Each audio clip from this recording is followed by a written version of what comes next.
She held the champagne flute in one hand, the mic in the other, and smiled like she was Oprah giving away cars. "We bought Bri a penthouse," she said, beaming at the crowd of overdressed suburbanites pretending to be Manhattan elite. The room exploded into applause like it was some kind of royal coronation. Meanwhile, I was elbow-deep in a bag of frozen dinosaur nuggets, trying to figure out if Bri's youngest was screaming because he was hungry or because he just liked the sound of his own damn voice. My name's Mark, and I've been the responsible one in my family since I was old enough to wipe my own ass. Divorced, father of two, holding on to my sanity with coffee and sarcasm. And that day, the day my mother decided to celebrate her 40th wedding anniversary by handing my sister $1 million gift, I finally realized I might have been the family chump all along. I don't even know how I got roped into babysitting. It just kind of happened, like always. One minute I'm setting down a bottle of wine, the next I'm handed a diaper bag and told, "Ricky and I want to mingle, you know how these things go." That's Bri's husband. Ricky wears designer shoes to backyard barbecues. Thinks watching his own kids for more than 10 minutes counts as martyrdom. He patted me on the back and said, "You're a lifesaver, bro." Then they vanished into the crowd, leaving me with 3 screaming kids and a sink full of sippy cups. The kitchen smelled like burnt cheese and apple juice. I was standing in front of the microwave, staring at the spinning tray of nuggets like it held the answers to the universe, when I heard the announcement through the swinging door. At first, I thought I heard wrong. Bri's voice was high-pitched and fake humble, and Mom's was booming with pride. "We bought Bri a penthouse. Upper West Side. Right near the park." And everyone clapped like that wasn't the most unhinged thing they'd ever heard. I just stood there, slack-jawed, clutching a paper plate like it was a weapon. Let me paint this picture properly. This wasn't just a gift. This was a bomb dropped in the middle of a family already balancing on its last nerve. Bri has never wanted for anything. She had her college paid in full, even when she dropped out the first time. When she wanted to start a handbag line, Mom and Dad invested. When she got married, they paid for a destination wedding in Greece. When I got divorced, they sent flowers. Not to me. To my ex-wife. So, yeah. The penthouse felt like a gut punch. Not because I wanted the damn apartment, but because once again, it confirmed the quiet truth I'd always swallowed. I was the utility son. The one who helped carry furniture. The one who lent money and never got it back. The one who always showed up, but was never seen. I pulled the nuggets out of the microwave and slid them onto a plate. My daughter Ella walked in and asked if she could have a juice box. She's 9. Sweet, observant, smarter than I give her credit for.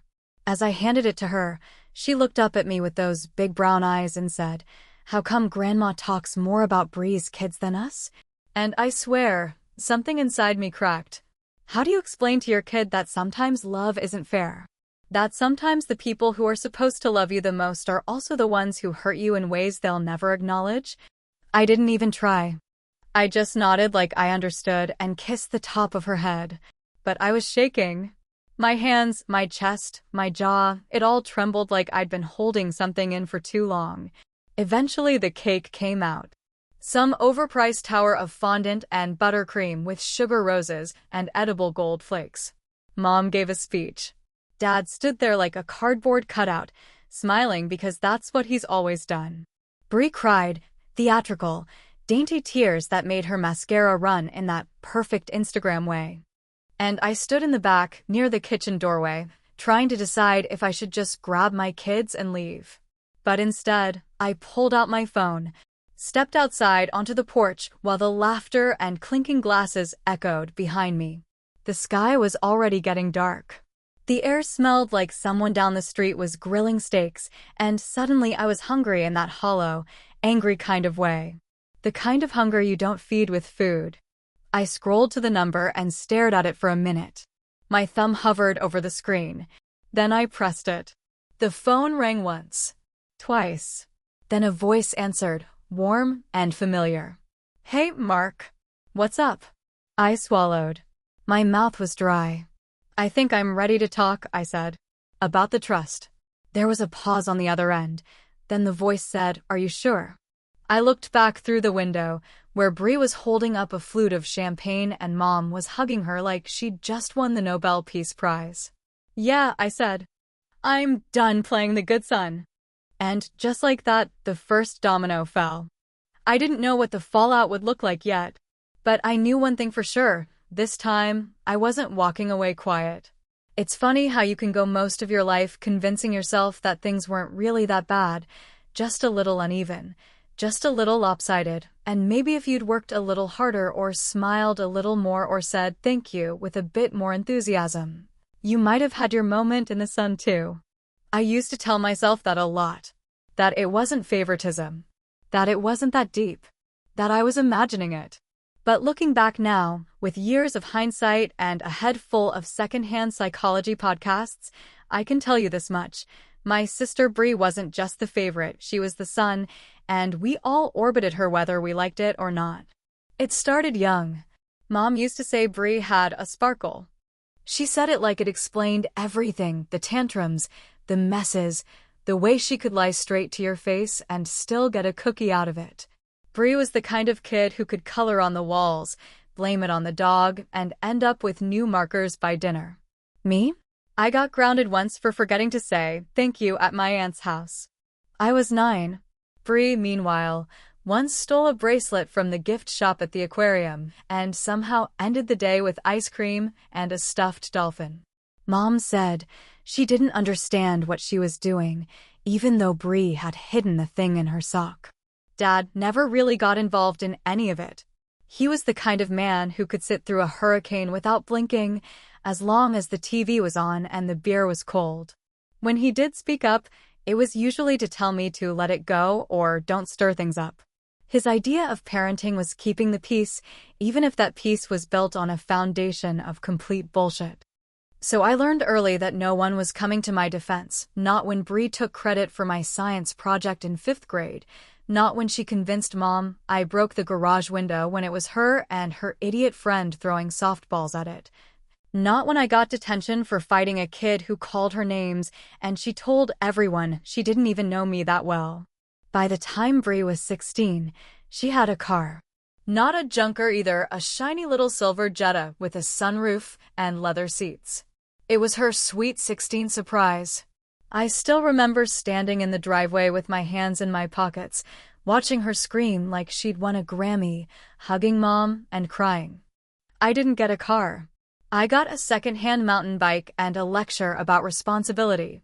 6 months later, Bri crashed the Jetta into a tree after drinking wine coolers at a party. She walked away without a scratch. The car? Totaled.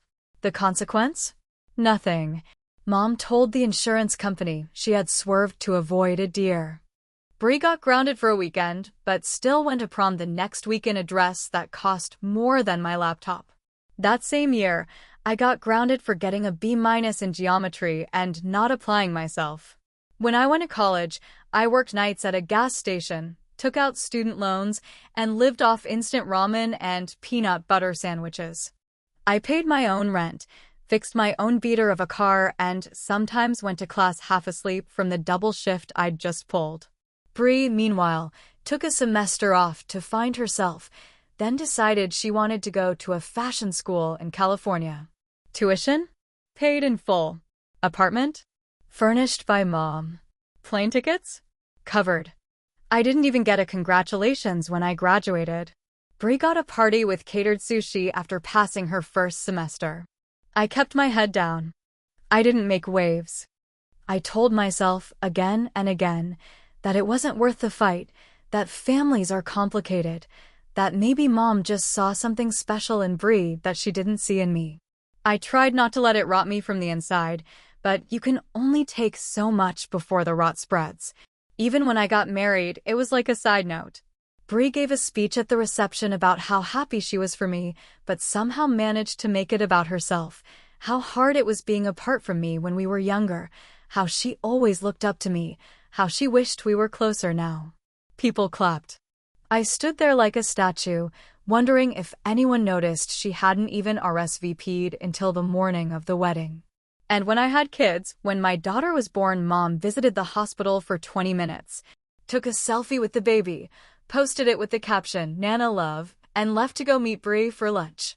When Bri had her first kid, Mom moved into her guest room for 3 weeks, cooked her meals, did her laundry, bought matching mother-daughter pajamas before the baby could even crawl. So yeah, by the time the penthouse announcement happened, I wasn't just hurt, I was furious. And not in that loud, shouting, table-flipping kind of way. It was a slow-burn rage, the kind that simmers just under your skin for years until you forget what it's like to feel normal. The kind of rage that makes you stare at your ceiling at night and rehearse imaginary arguments you'll never have. Because for me, it wasn't about the apartment. It was about all the little moments that came before. All the times I was told to wait, to understand, to be the bigger person. All the times I was punished while she was praised. All the times I was told to let it go while she was handed the world on a silver goddamn platter. So yeah, I made that call. And maybe it was petty. Maybe it was about revenge more than justice. But maybe, just maybe, it was also about finally standing up and saying no more. What would you have done if you were me? Left it alone, or lit a match just to see what burns? The applause kept going like some kind of sitcom laugh track that wouldn't shut off, only this one was real and full of champagne and cheap cologne and the plastic sound of politeness clapping for something it didn't even fully understand. I could hear it echo through the hall while I stood barefoot in the laundry room, kneeling on a bath mat with a half-used wipe in one hand and a screaming toddler kicking her legs on the dryer lid, like she was training for the Olympics. The scent of dirty diapers mixed with lavender detergent and whatever perfumed hell Bri sprays on her kids, and all I could think was that my sister just got a luxury apartment for existing, while I was wrist-deep in her kids' poop on our parents' anniversary. The door to the laundry room creaked a little when the air conditioning kicked on, and through the crack, I caught a sliver of the dining room, linen tablecloths, gold-rimmed plates, tiny spoons for expensive dessert nobody really wanted to eat, but everyone pretended to love. My mom was still holding court, talking about Bri's future and how she deserved to live in the city because of her artistic energy, whatever the hell that means. My dad stood at her side like a statue, occasionally nodding when someone made eye contact with him. If the house had burned down around him, I don't think he would have noticed, as long as someone refilled his glass of Pinot. I threw the used diaper in the trash, washed my hands in the sink with half-dried lavender soap, and stared at my reflection in the bathroom mirror for a second longer than I needed to. My shirt had a smear of sweet potato on it from when Bri's youngest, Chloe, sneezed mid-spoonful. My forehead looked like it belonged to a man 10 years older. My eyes were bloodshot and tired in that way that doesn't go away with sleep. It's the kind of tired that's lived in your bones for years, the kind that no nap can fix. I stepped back into the kitchen where my son Nate was crouched over a tablet, playing something too loud, while my daughter Ella sat on a stool with her knees tucked up under her chin, looking small in her floral dress. She had asked earlier if she could wear her nice dress because she thought Grandma might say she looked pretty. She was still waiting for that compliment. It never came. "Can we go home yet?" she asked without looking at me, her voice flat and quiet, like she already knew the answer. "Not yet, sweetie," I said, trying to keep my tone gentle even though every word I spoke tasted like I was chewing on gravel. Ella looked at me then, eyes wide and innocent, but holding something heavier than a 9-year-old should ever have to carry. "Why doesn't Grandma talk to us like she does to Bri's kids?" she asked, and I swear the question came down on me harder than any punch I'd ever taken in my life. I could feel it behind my eyes, in the middle of my chest, in the way my knees suddenly felt unsteady. I didn't have an answer. I didn't even have a lie ready. I opened my mouth and nothing came out. Just air. Just a father standing in a kitchen full of crumbs and juice boxes, trying to figure out how to tell his daughter that sometimes love skips people, even if they've done everything right. "I don't know," I finally said. It was the truth, and it tasted like failure. She nodded like she expected that and looked back down at her knees. My son didn't even look up. I think he knew better than to ask questions like that. Kids have a sixth sense for when something's broken that adults are too proud to fix. At one point, someone opened the kitchen door and peeked in. It was Aunt Rena, Mom's cousin, or maybe a friend from the book club. Who the hell knows anymore? She smiled too wide and said, "Oh, you're doing great, Mark." Such a helper. Then she closed the door again and left me standing there, helper of the year, surrounded by discarded juice pouches and crushed graham crackers. The party kept going. People took pictures by the floral arch. Someone spilled wine on the couch and blamed the dog. Mom gave Bri a pearl necklace that used to belong to our grandmother, said something about passing down legacy, and I swear I heard my soul scream, just a little. No one asked where I was. No one looked around and said, "Where's Mark?" Not even once. By the time they started cutting the cake, I was already sitting on the porch steps, staring out at the front yard, like it might offer me a map out of the hell I'd found myself in. I had half a piece of cake on a paper plate, the frosting already sliding off in the heat. I wasn't hungry. I just didn't want to go back inside. I pulled out my phone again. That same number stared back at me from the screen. I didn't hesitate this time. I hit play on the voicemail I'd saved, the one I'd left after stepping outside earlier. "Hey," my voice said, low and level, "it's me. I need to talk. I think it's time." I let it play all the way through. Then I hit replay. Not because I needed to hear it again, but because I needed to remember I actually did it. That I had finally stopped swallowing everything for the sake of keeping things peaceful. That I had chosen to say something, even if I didn't know what would happen next. And still, deep down, there was this tiny, crawling voice whispering, "You're going to blow everything up." But maybe that's what needed to happen. Maybe some things only heal after the fire. The thing about being labeled the strong one in a family like mine is that it's not a compliment. It's a leash disguised as a medal, a lifetime subscription to thankless labor and emotional solitude wrapped in a bow of fake admiration. From the time I was old enough to carry my own backpack, my mom made it clear that I was the one she could count on, which basically meant I was the one she could neglect without guilt. It was a weird kind of praise, the kind that sounds noble on the outside, but slowly hollows you out from within. I used to believe it too, believed that being strong meant I didn't need help, that needing anything made me weak, that struggling wasn't allowed if you were the one keeping everyone else upright. I learned to smile through things that hurt like hell. I learned to nod when I wanted to scream. I learned to carry disappointment like a brick in my coat pocket, not enough to kill me, but just heavy enough to make everything feel harder than it should. And somewhere along the way, I accepted that this was my role, the stable son, the steady brother, the unshakable man who never fell apart even when everything else around him did. My marriage crumbled slowly, like a building collapsing in reverse, tiny cracks that nobody saw until the whole structure gave out. I tried to keep it alive longer than I should have, because that's what strong men do, right? We don't quit. We don't run. We endure. Even when the love's gone. Even when the silence is louder than the fights ever were.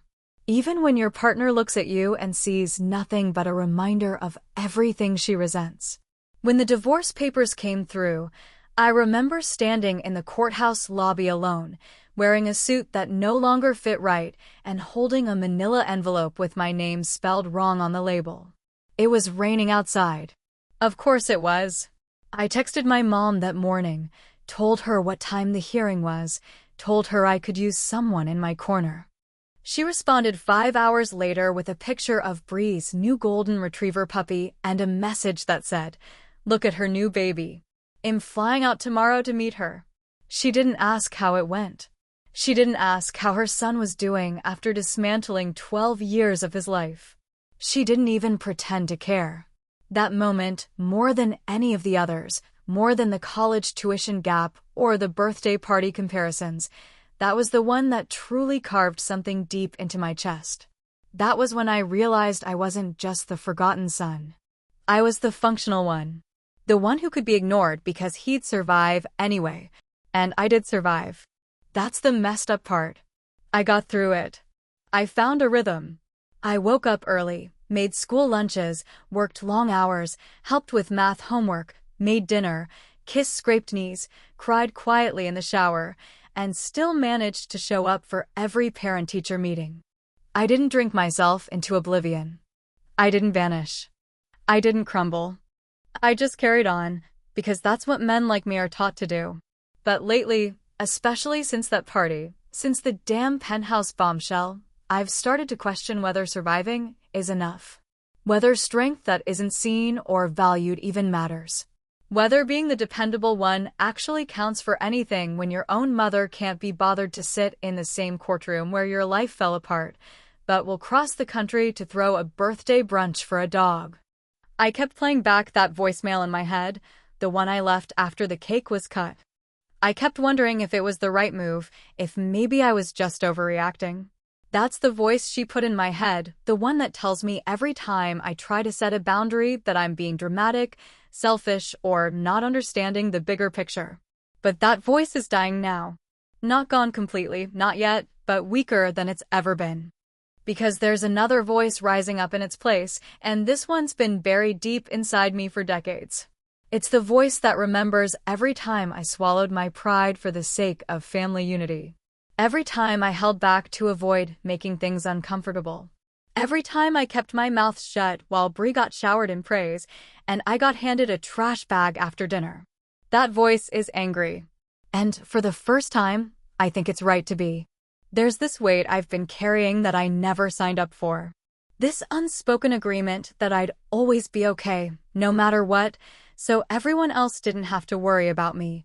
And I'm realizing now that being okay all the time is the fastest way to disappear from your own life.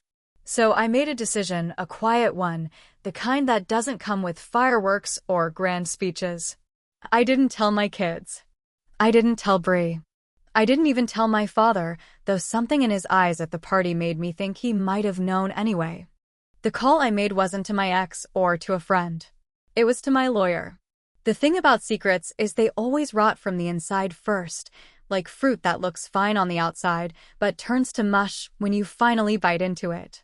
I'd been chewing on something rotten for years without knowing it, something that tasted like guilt and sounded a lot like silence.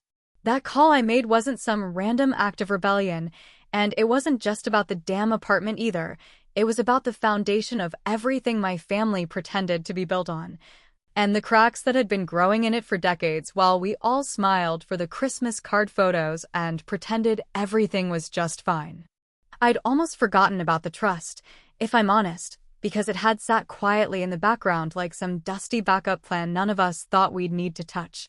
It was set up years ago by my father, back when he was still going through his planning phase, the one where he thought spreadsheets and folders could save a marriage. I was around 25 then, working my first real job, thinking I had the world ahead of me, and he sat me down at the kitchen table one Sunday morning with a folder full of documents and a serious look on his face. "I'm putting you as the executor," he'd said, sliding the papers across the table. "Not because I don't trust Bri, I just think you've got the level head in this family." Even then, I knew what that meant. It wasn't really a compliment. It was the family way of saying, "You'll be the one cleaning up after us when things go sideways." But I signed anyway, because I trusted him, because I thought it was the right thing to do, because at that point in my life, I still believed that doing the right thing would eventually pay off. The trust wasn't massive, but it was meaningful.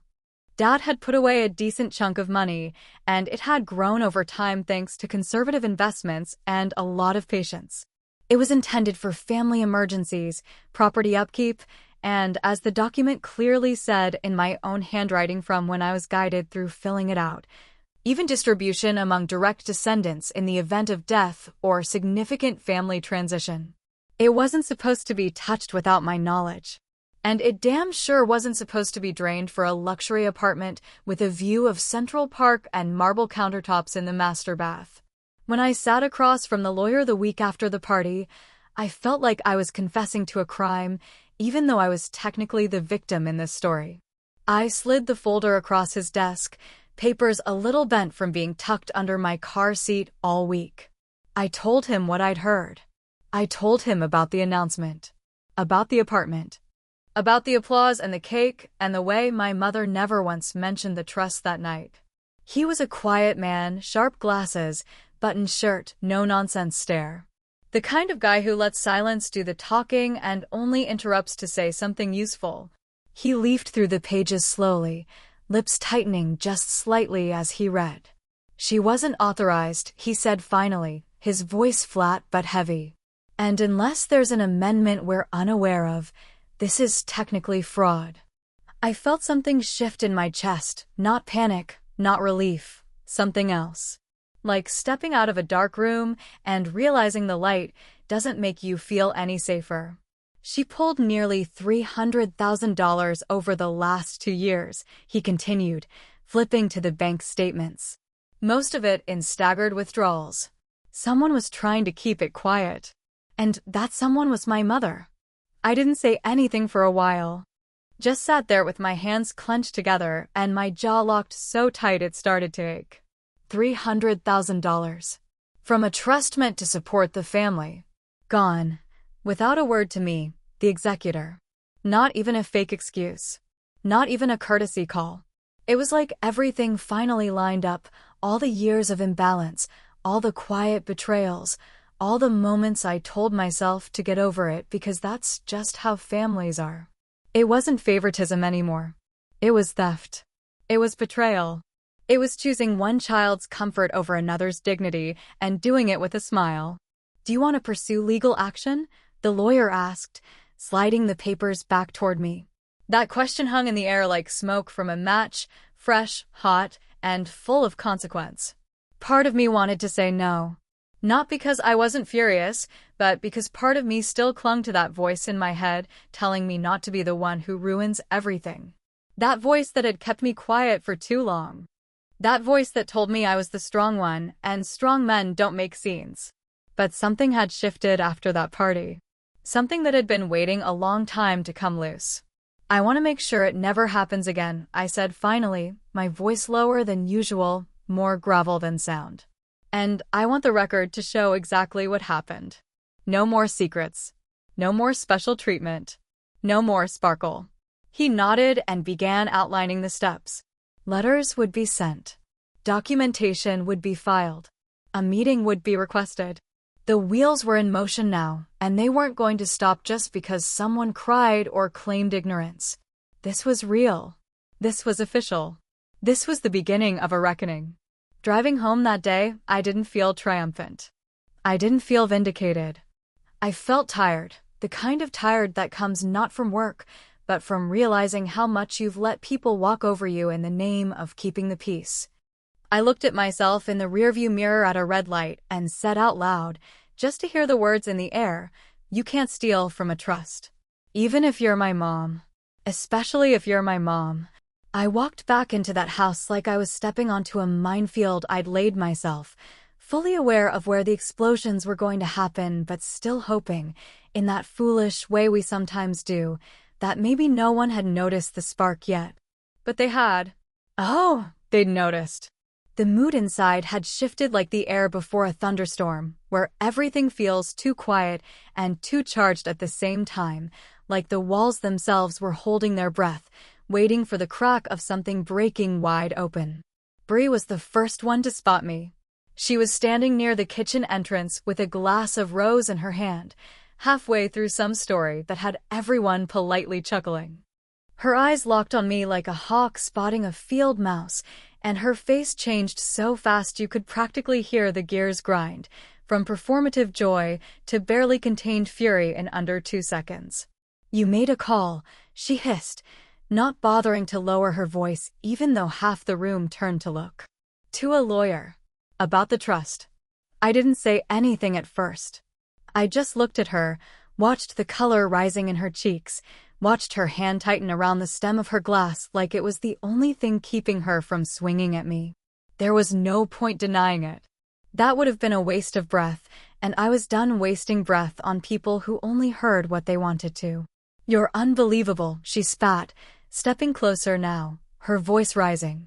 "You always act like you're better than everyone, but the second something doesn't go your way, you try to tear everything down. I stayed quiet, which only made her louder, because Bri can't handle silence.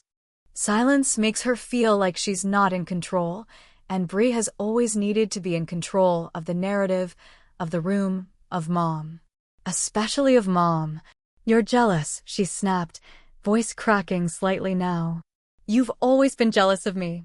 You think being the martyr makes you some kind of hero? No one asked you to babysit.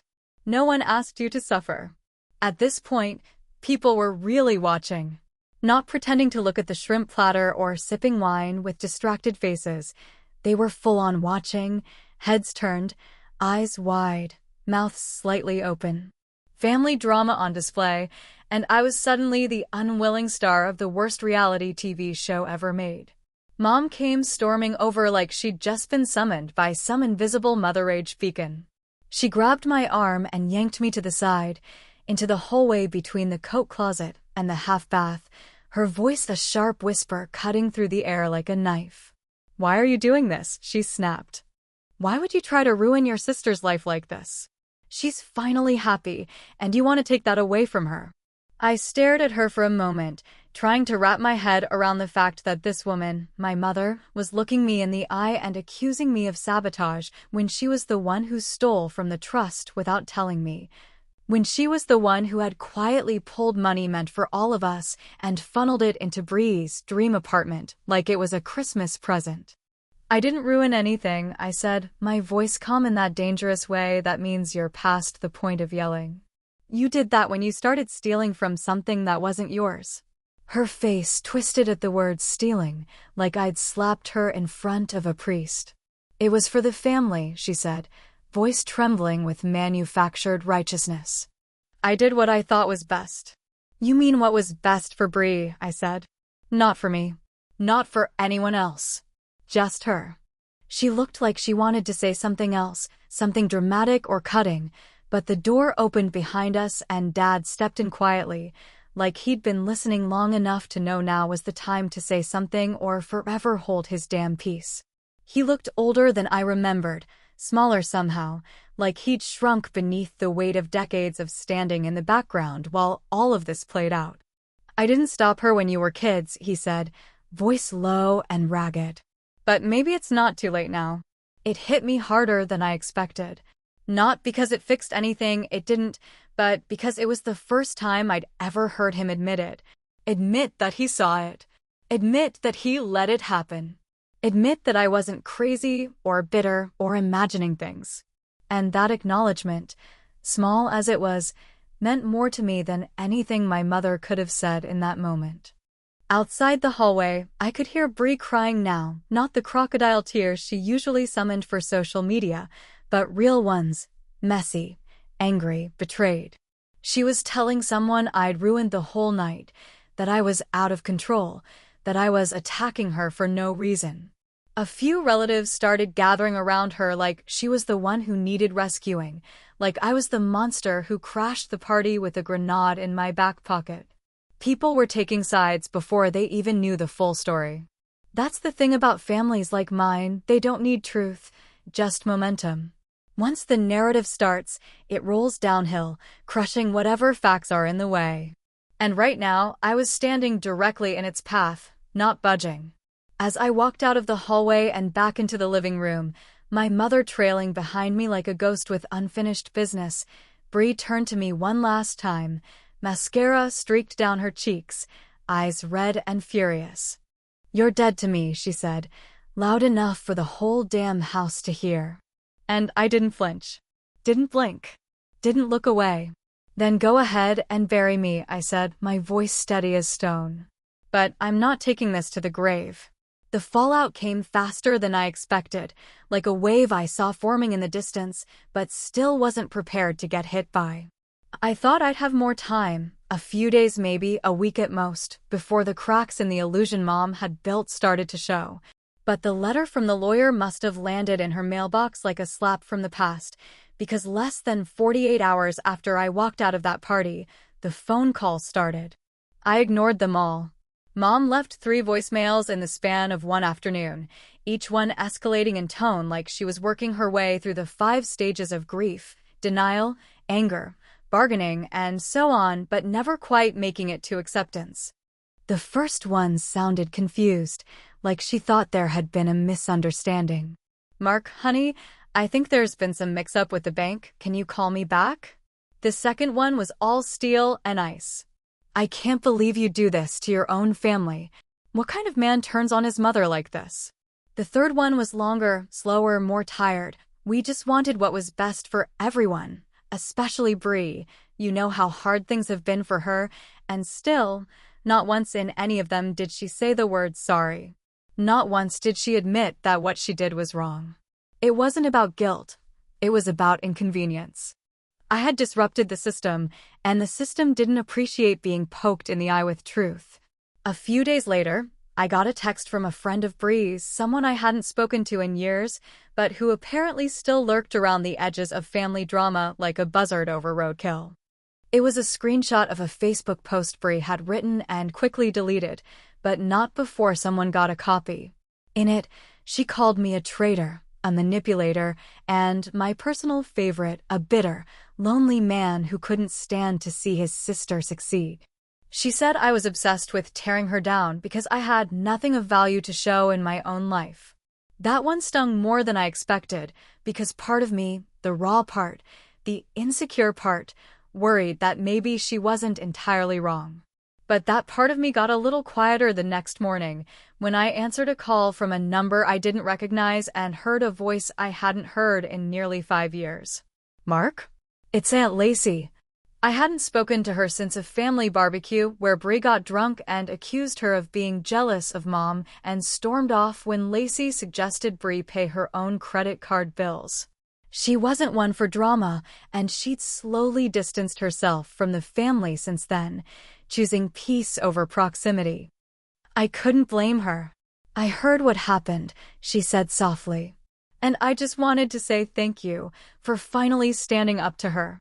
I sat on the edge of my bed, still in the clothes I'd slept in, the house quiet except for the low hum of the ceiling fan. I didn't know what to say. For a moment, I thought maybe I'd misheard her. But she went on. "I know it probably doesn't feel like it now," she said, "but what you did took courage. Your mom, she's had a grip on this family for a long time, Mark. And most of us were too scared or too tired to push back. But you did what none of us had the guts to do." We talked for 20 minutes. She told me stories I'd never heard, about times my mom had manipulated family money to bail Bree out of trouble, about cousins who'd quietly pulled away after being burned one too many times, about whispered conversations behind closed doors that never turned into action. It was like peeling back the wallpaper in an old house and finding rot underneath, ugly, yes, but somehow comforting to know you hadn't imagined the smell. By the end of that call, something inside me started to shift again. The weight hadn't lifted, not really, but now I knew I wasn't carrying it alone anymore. I wasn't the only one who saw through the sparkle. I wasn't the only one who'd been hurt. And I wasn't the only one who was finally done pretending. The news came the following week. Bree's apartment deal had fallen through. Apparently, once the financials were investigated, thanks to the paper trail uncovered by the lawyer, the seller pulled out. Bree had thrown a fit, screamed at a realtor, and posted a cryptic message on social media about toxic people trying to steal your blessings. Mom didn't comment, but I heard through a third cousin that she'd been in tears for days and hadn't left the house. I won't lie, there was a part of me that felt vindicated. Not happy exactly, but something close to satisfaction. It wasn't about revenge, even though I know it looked that way to a lot of people. It was about restoring the balance. It was about showing that actions have consequences, even if you're the golden child. Especially if you're the golden child. One evening, a few days after all the dust had started to settle, I found a plain envelope in my mailbox. No name, no return address. Just my name written in my dad's unmistakable handwriting, the kind that looked like it belonged on blueprints or engineering forms, square, precise, always a little slanted to the right. Inside was a single brass key, cool to the touch and oddly heavy for its size. Tucked beneath it was a folded piece of yellowed notebook paper. I unfolded it slowly, half expecting some kind of confession or maybe another disappointment. But all it said, written in blocky letters that almost looked shaky, was, "You earned this." No explanation. No directions. Just the key. Just those 3 words. And I sat there on the porch, letter in one hand, key in the other, staring into the early evening like I might find the answer in the trees swaying across the street. I didn't know what the key opened. I didn't know why he sent it now. But I knew this much, it wasn't over yet. Something else was coming. Something he'd never said out loud. Something buried. And I wasn't sure if I was ready to unlock it, but I knew I would. Because whatever it was mine now. The key sat on my nightstand for 3 days before I finally decided to use it, just lying there next to a coaster-stained coffee mug and a dog-eared paperback I hadn't touched since the party, catching the sunlight every morning and daring me to stop pretending I wasn't thinking about it. There was something almost sacred about the way it had arrived.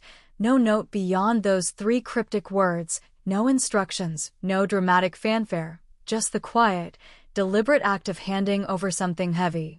My father had never been one for grand gestures. He preferred the subtle kind of action, the kind that didn't ask for attention, but still mattered in all the ways that count.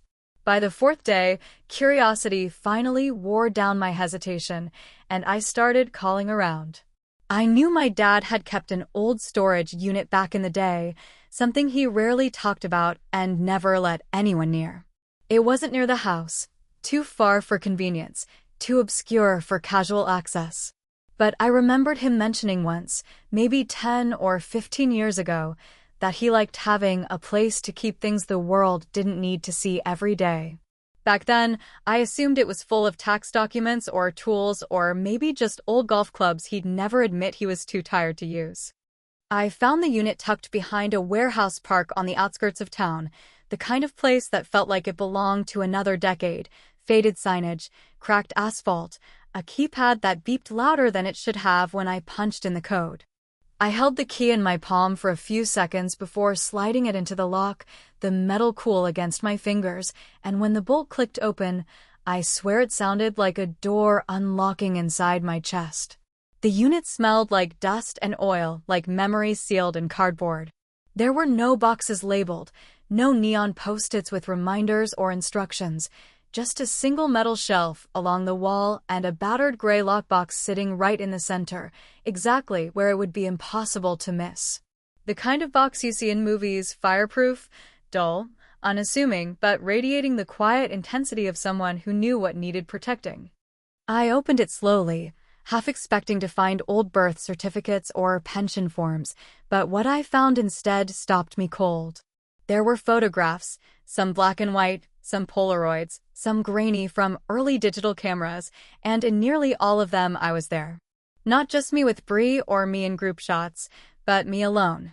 Me at my high school graduation, me holding my first paycheck in front of the gas station, me asleep on the couch with baby Ella on my chest. Dozens of moments I barely remembered, captured and stored by a man who never once told me he had taken them. And beneath the stack of photos, there were letters. Dozens, some sealed, some opened and neatly folded. All written in his clean, engineer's handwriting. Letters to me. Letters never sent. Letters dated as far back as my teenage years. Each one was raw, unfiltered, full of a love that he'd never learned how to say out loud. He wrote about watching me grow up, about the mistakes he made, about how he wished he had stepped in more, especially when it came to Mom and Bri. He wrote about how proud he was of me for putting my head down and pushing through, how he saw every sacrifice even when no one else said a word. But the one that shook me most was tucked at the bottom in a different envelope, heavier paper, the kind you'd use if you wanted it to last. The outside was labeled with a single phrase, "In case things go sideways." I opened it with shaking hands, unfolding it like it might fall apart from being read. In the letter, he explained that he had created a second fund, separate from the family trust, one that no one else knew about, not Mom, not Bri, no lawyers, no cousins. Just me and him. He wrote that he had set it aside when he realized how unfairly things were being divided, how I was always being leaned on without ever being lifted up. It was modest, not enough to change my life, but enough to give me breathing room, enough to give me the kind of break I'd never asked for but desperately deserved. He said he hadn't told me sooner because he was waiting for the moment I'd realize I didn't owe anyone my silence. That he knew eventually I'd stop carrying their sins like they were my birthright. At the very bottom, in handwriting that looked shakier than the rest, he wrote, "You were never invisible to me, Mark." Not once. I just didn't know how to say it out loud. I sat on the concrete floor for a long time after that, the letter resting on my lap, the photos spread around me like artifacts from a life I had spent too much time trying to justify. I cried, but not the kind of cry that shatters you, the kind that washes something away. Something old. Something heavy. And when I finally stood up, I did so with the keys still in my hand and something new building in my chest. I didn't call anyone. I didn't text. I didn't post anything or write a passive-aggressive message online. I just drove, slowly, deliberately, through the streets I grew up in, past the schools and the stores and the playgrounds where Bri was always the star and I was always the steady shadow. And then I stood on the porch of the house I once called home, an envelope in my hand, the sun dipping low behind me like it was waiting to see how this scene would end. My mother answered the door in her usual crisp blouse, the kind she wore for important guests and realtors. Her eyes met mine without surprise, just the kind of exhausted contempt that comes from knowing the game might finally be over. I didn't speak. Neither did she. The envelope in my hand felt like it held more than paper. It held a lifetime of second-place trophies, skipped birthdays, cold dinners, and unanswered phone calls. It held proof. It held power. It held a choice. And, just like that, the door opened. Fade to black. And maybe you're wondering what I did next. Maybe you want to know if I handed her the envelope, if I tore it in half, if I walked away or walked through the threshold and said the things I'd been holding in for 40 years. But the truth is, I'm not going to tell you. Because what matters isn't what I did, it's what you would do. Would you forgive her? Would you destroy her? Would you finally stand for yourself, even if it meant standing alone? All I'll say is this, the weight feels different now. And for the first time in a long time, it feels like mine. Not theirs. Not hers. Mine.